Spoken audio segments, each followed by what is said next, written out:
রামরাজ্যে দর্শনার্থীদের জন্য আজ থেকেই খুলে যাচ্ছে রামলালার সেই মন্দির।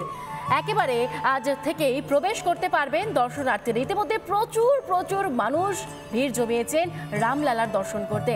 আর সেই জায়গায় সাধারণ দর্শনার্থীদের জন্য আজ থেকে খুলে গেল অযোধ্যার রাম মন্দিরের দরজা।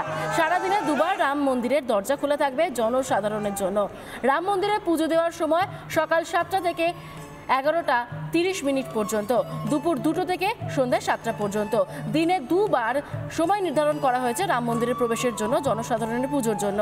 যে সময় নির্ধারিত ইতিমধ্যে সকাল 7টা থেকে 11:30টার মধ্যে প্রবেশ করতে পারবেন পুজোর জন্য দর্শনার্থীরা। তারই সঙ্গে দুপুর 2টো থেকে সন্ধ্যা 7টা পর্যন্ত সেই সময়ও তারা আরও একবার প্রবেশ করতে পারবেন, রামলালার দর্শন করতে পারবেন, সেই সঙ্গে রামলালার উদ্দেশ্যে পুজো তারা দিতে পারবেন। ইতিমধ্যে প্রচুর মানুষ ভিড় জমিয়েছেন, সেই ছবি গতকাল থেকে আমরা আপনাদেরকে দেখাচ্ছি। আজ থেকে অত্যন্ত খুশির দিন যারা ভক্ত রয়েছেন, কারণ রামলালাকে একেবারে চোখের সামনে তারা দেখতে পাবেন। বেশ কিছু নিরাপত্তার একেবারে ঘেরাটোপে রয়েছে এই মুহূর্তে রাম মন্দির। ইতিমধ্যে প্রচুর দর্শনার্থী তারা একদম উচ্ছ্বাসে ডগমগ, গোটা দেশবাসীর নজরে এই মুহূর্তে রয়েছে অযোধ্যার রাম মন্দির। গতকালই আমরা দেখেছি দেশের প্রধানমন্ত্রী তার হাত ধরেই এই রামলালার প্রাণ প্রতিষ্ঠা হয়েছে। আর সেই জায়গায় আজ থেকেই দর্শনার্থীদের উদ্দেশ্যে খুলে দেওয়া হচ্ছে অযোধ্যার রাম মন্দিরের দরজা।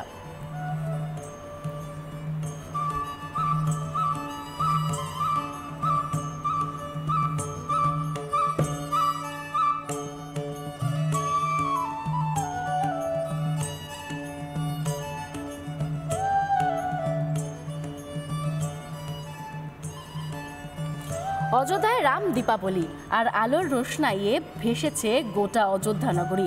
সরজুর তীরে জ্বলল লক্ষ লক্ষ প্রদীপ, আরতি আর নাম গানে মুখরিত হয়ে ওঠে রামনগরী। দেখুন,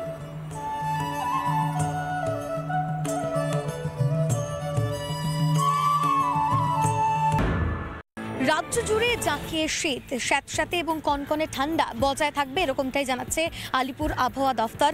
একটি ঘূর্ণাবর্ত রয়েছে যে কারণে আবারও বৃষ্টিপাতের সম্ভাবনার কথাও জানিয়েছে আলিপুর আবহাওয়া দফতর। বুধবার থেকে দক্ষিণবঙ্গের বেশ কিছু জেলা অর্থাৎ পূর্ব মেদিনীপুর, পশ্চিম মেদিনীপুর, ঝাড়গ্রাম এবং দক্ষিণ 24 পরগনায় বৃষ্টিপাতের সম্ভাবনার কথা জানিয়েছে আলিপুর আবহাওয়া দফতর। শহর কলকাতায় আজ সকাল থেকেই মেঘলা আকাশ এবং অবশ্যই কুয়াশাচ্ছন্ন। রাজ্য জুড়েই এই কুয়াশার দাপট বজায় থাকবে আগামী বেশ কয়েকদিন। তবে শহর কলকাতায় বেলা বাড়ার সঙ্গে সঙ্গে খানিকটা হলেও এই যে এই কুয়াশা, সেই কুয়াশা কাটতে পারে এরকমটাই জানিয়েছে আলিপুর আবহাওয়া দপ্তর। সর্বনিম্ন তাপমাত্রা প্রায় 12 ডিগ্রির কাছাকাছিও নামতে পারে আজকের জন্য। শহর কলকাতায় গতকাল ছিল শীতলতম দিন, মরশুমের শীতলতম দিন ছিল, কারণ এক ধাক্কায় পারদপতন হয়েছিল 3 ডিগ্রি সেলসিয়াস। 12.1 ছিল শহরের সর্বনিম্ন তাপমাত্রা এবং আজও অন্তত এরকমটাই বজায় থাকবে বলে জানিয়েছে আলিপুর আবহাওয়া দপ্তর। ক্যামেরায় অমিত নাথের সঙ্গে রুমকি দে, রিপাবলিক বাংলা, কলকাতা।